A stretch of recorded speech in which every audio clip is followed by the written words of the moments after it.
coming to the exercise 6.1 question number 1 of class 9 NCERT math. Done. In figure 6.13 ये हमारे पास figure है. Okay, line AB and CD. तो ये एक line AB है और ये एक लाइन CD है. Intersect at O. ये दोनों AB और CD मिलते हैं कहाँ पे? ओके, ऊपर. ठीक है, तो O पर ये दोनों लाइंस जो हैं वो मिलती हैं. ओके जी, ठीक है जी, done. If angle AOC plus angle BOA, angle AOC plus BOE. अच्छा, तो ये आमने सामने वाले हैं, बट थोड़ा सा ध्यान दे लेंगे यहाँ पे हम. ठीक है, तो इन्होंने बोला ये एंगल AOC और BOE जब मैं इसको प्लस करता हूँ या करती हूँ, ठीक है, तो ये हो जाते हैं हमारे 70 डिग्री के 70 degree. And angle BOD is equal to 40 degree. और यहाँ पे ये बोला कि ये जो BOD है ये है 40 डिग्री का. Fine angle BOE. आपको क्या निकालना है? Angle BOE. तो आपको यही वाला एंगल जो है निकालना है. ठीक है, and reflex of angle COE. और COE का रिफ्लेक्स मतलब उसके बाहर वाले का. ठीक है, तो COE अगर ये है तो हमें असली में ये निकालना है. क्लियर? अच्छा, ध्यान रखना जब आप पेपर करोगे या क्वेश्चन करोगे, कुछ भी करोगे, अपनी नोटबुक में आपने फिगर जरूर बनानी है और पेंसिल और स्केल के साथ ही बनानी है. ठीक है, चलिए अब मैंने इसे कर दिया क्लीन. एक बार जो है हम देख लेते हैं. ठीक है, तो यहाँ पर मेरे पास गिवन था कि ये वाला एंगल प्लस ये वाला angle is equal to 70 degree. ठीक है, ये वाला एंगल मुझे 40 डिग्री का था गिवन. ठीक है, ये प्लस ये 70 डिग्री का था, ये 40 डिग्री का था. मुझे जो है BOE निकालना है और रिफ्लेक्ट COE निकालना है. तो बहुत इजी क्वेश्चन था, ध्यान से देखना. अच्छा, ध्यान से देखने से पहले थोड़ा सा ध्यान और दीजिए ना. और वो थोड़ा सा ध्यान जो है वो ये है कि यहाँ पे लिखा है lines AB and CD. Lines AB and CD, that means AB and CD is a line. Wow ma'am क्या कर रहे हो? अरे वाओ नहीं, AB और CD अगर लाइन है तो ध्यान से समझो, ध्यान से ये समझो कि अगर वो लाइन है दैट मीन्स उसके ऊपर जो भी एंगल बन रहा होगा वो कितने डिग्री का होगा? तो 180 डिग्री का होगा. कितने डिग्री का होगा? 180 डिग्री का होगा. तो ये इंपॉर्टेंट काम था. ठीक है, तो वाव वाली बात नहीं थी, ये सच्ची में बहुत ज्यादा इंपॉर्टेंट था. तो अगर मेरा AB जो है वो क्या है? वो एक लाइन है. तो यहाँ पर अगर ये जो एंगल पूरा होगा ये 180 होगा, है ना. तो ये एंगल 1 हुआ, ये एंगल 2 अगर हुआ तो ये दोनों का सम 180 होगा. सिमिलरली अगर मेरे पास ये AB है ऊपर वाली साइड, तो ये वाला एंगल प्लस ये वाला एंगल प्लस ये वाला angle should be equal to 180 degree. Angle on a straight line ना. अब ऐसे ही ये CD जो है वो 180 डिग्री का है, दैट मींस ये angle 1 plus angle 2 plus angle 3 should be equal to 180 degree. Similarly अगर CD एक लाइन है तो ये वाला एंगल मतलब angle 1 plus angle 2 should be equal to 180 degree. ये बहुत इंपॉर्टेंट था. ठीक है, अब पढ़ते हैं, अब इजी हो जाएगा. ठीक है, ओके, तो हमारे पास ये थी हमारी फिगर. अब हमने क्या करना है? हमने बताना था BOE बताना है मुझे. ठीक है, मुझे ये बताना है और ये जो है मेरे पास गिवन है. ठीक है, तो मैं बोलती हूँ मैं यहाँ ध्यान से देख रही हूँ. अगर मेरे पास ये सम गिवन है, इन दो मतलब इसका प्लस इसका गिवन है मेरे पास, और मैं angle on a straight line कर दूं तो ये पूरा तीनों का मिला के 180 हो जाएगा, है ना. तीनों का मिला के कितना होगा? 180 होगा. अगर ये तीनों का मिला के 180 हो जाता है और ये दोनों 70 डिग्री के, दैट मींस मेरा एंगल COE कितने का होगा? 110 का, है ना. 180 माइनस 170 110 का होगा.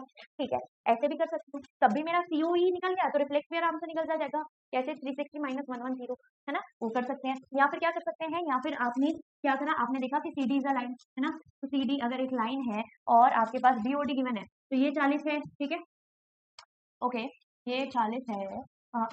तो आप ये AOD भी निकाल सकते हैं. ये 40 है तो AB और CD मिल रहे हैं, तो अगर ये 40 है तो ये भी 40 होगा, है ना. मतलब वर्टिकली ऑपोजिट एंगल यहाँ पर भी हो सकता है ना. तो वर्टिकली ऑपोजिट एंगल भी हो सकता है. और ये अगर वर्टिकली ऑपोजिट एंगल बन रहा है, ठीक है, और इन दोनों का सम 70 था, दैट मींस ये कितने का होगा? ये 30 डिग्री का होगा. तो 40 प्लस 30 कितना हो गया? 70, है ना. और ये angle on a straight line क्या है? तो 180 डिग्री का होना चाहिए, 180 का. तो अगर ये 70 क्या है दोनों, तो ये 180 क्या है, तो मतलब 110 का कितना होगा? COE. तो नहीं आ रहा तो अभी मैं करके बता दी, टेंशन मत लो. ठीक है, इजी है मुझे पता है, बट मैं क्या करती हूँ, मैं ना एक दो चीजें तुम लोगों के दिमाग में डालना चाहती हूँ ताकि तुम लोग रट के ना जाओ कि हाँ मैम ने ऐसे किया था तो हमें भी ऐसे करना है. अपना दिमाग लगाना है क्योंकि आपके पास दिमाग है ना, और बिल्कुल सही दिमाग है, तो उसका यूज करना है. मैंने रटवाना नहीं है चीजों को, मुझे समझाना है. तो चाहे टाइम ज्यादा लगे चाहे कुछ हो, आपको चीज अच्छे से समझनी है. आपके मार्क्स नहीं कटने चाहिए अगर आपने हिना मैम से पढ़ाई की है तो. ठीक है, तो चलिए अब मैं लिख रही हूँ, ध्यान से समझते रहना.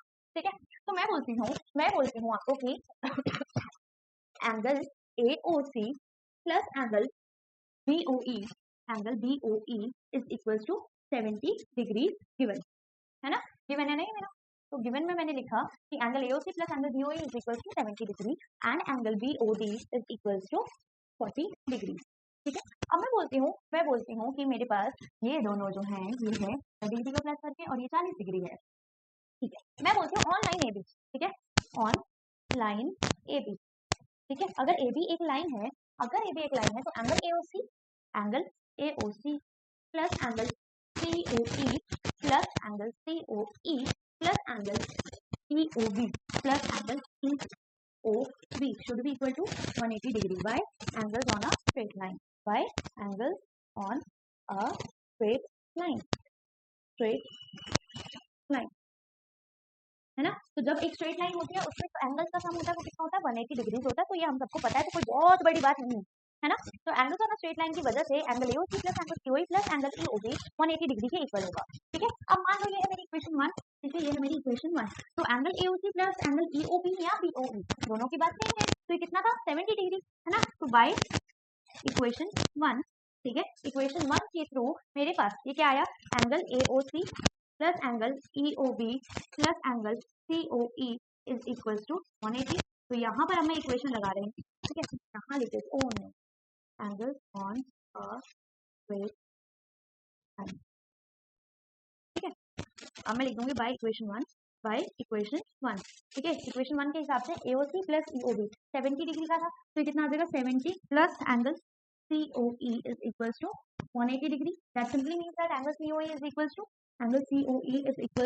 180, क्योंकि यहाँ पे 70 प्लस हो रहा था तो वहाँ क्या हो जाएगा माइनस हो जाएगा, क्या हो जाएगा माइनस हो जाएगा। तो यहाँ पे क्या हो गया angle COE is equals to मेरा 110 डिग्री, 110 डिग्री।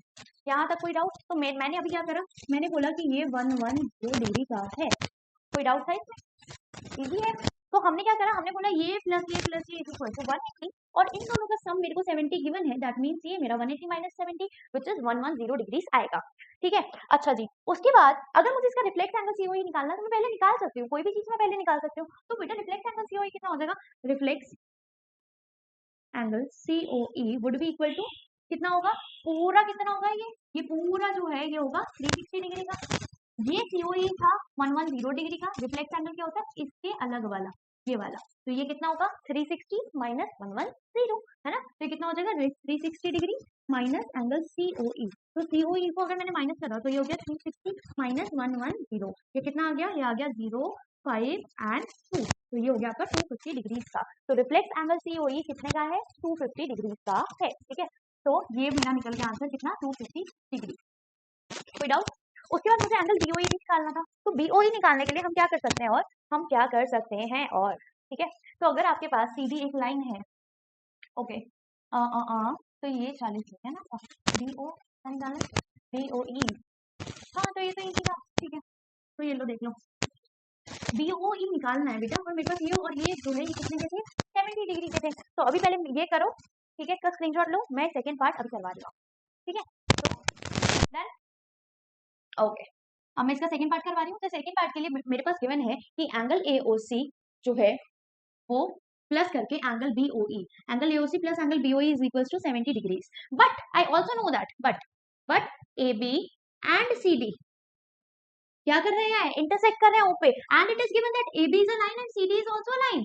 तो अगर AB और CD दो लाइन है और आपस में मिलती है तो क्या फॉर्म होता है, वर्टिकली ऑपोजिट एंगल फॉर्म होता है। क्या फॉर्म होता है, वर्टिकली ऑपोजिट एंगल, है ना। तो but AB and CD are lines, ठीक है, CD are lines intersecting at O, intersecting at O। तो AB एंड CD जो है वो दो लाइन है और वो मिलती हैं कहाँ पर, O पर मिलती हैं। तो क्या हो जाएगा, तो हमारा angle AOC would be equal to angle BOD, ठीक है, ठीक है। तो एंगल AOC एंगल BOD के इक्वल होगा और BOD हमें पहले से गिवन था कितना, 40 डिग्री का। तो angle AOC would be equal to 40 degree, है ना। तो वहां पे मैंने इक्वेशन 1 ली थी, यहाँ पे मैं इक्वेशन 2 मान ली थी इसे। तो ये हो गया मेरी इक्वेशन नंबर 2। तो अगर ये मेरी इक्वेशन नंबर 2 है तो मैं इसमें इसको पुट कर देती हूँ, या 3 मान लो।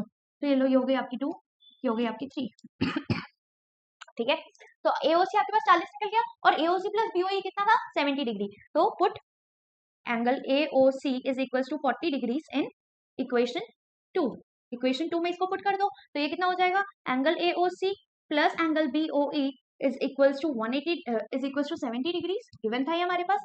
एंगल एओसी 40 डिग्री का आ गया था, प्लस एंगल बीओई था कितना, कितने के इक्वल, 70 के इक्वल। अब यहाँ पर क्या हो जाएगा, angle BOE would be equal to 70 degrees minus 40 degrees. ठीक है, तो मेरे पास क्या आ गया, मेरे पास आ गया angle BOE would also be equal to 30 degrees. Why, because 70 minus 40 is 30 degrees. तो मेरे पास एंगल बीओई आ गया कितना, 30 डिग्रीज। तो ये हो गया मेरा फर्स्ट पार्ट का आंसर, और ये मेरा सेकंड पार्ट का आंसर आ गया था, कितना आया था, 250 डिग्रीज। राइट, इजी, बहुत इजी क्वेश्चन है। अभी आपको लग रहा होगा शायद, बट जब आप एक बार करोगे ना इसे, एक बार नहीं वैसे बेसिकली बताऊं तो एक दो बार जब आप करोगे ना, आपको मजा आ जाएगा और आप सोचोगे अरे यार ये तो बहुत बढ़िया है। बट हाँ, पहले आपको ये थोड़ा डिफिकल्ट लग सकता है, ठीक है, बट आपको करना क्या, आपको फिगर को अच्छे से देखना है, आपको क्वेश्चन को अच्छे से पढ़ना है। अगर मैं यहाँ पे लाइंस ही नहीं पढ़ती तो क्या मैं वर्टिकली ऑपोजिट एंगल लगा सकती थी, है ना। तो ओ हो देखो, वर्टिकली ऑपोजिट एंगल, अच्छा वो लगा दिया, है ना। तो क्या मैं यहाँ पे वर्टिकली ऑपोजिट एंगल लगा सकती थी, नहीं लगा सकती थी ना। तो क्या होता है, आपको क्वेश्चन को अच्छे से पढ़ना है, समझना है, उसके बाद करना है। ठीक है, तो एक दो बार करना है इसको, एक दो बार करने के बाद आप परफेक्ट हो जाओगे इनमें। डन नाउ, कोई डाउट, चलिए आगे बढ़े। ओके।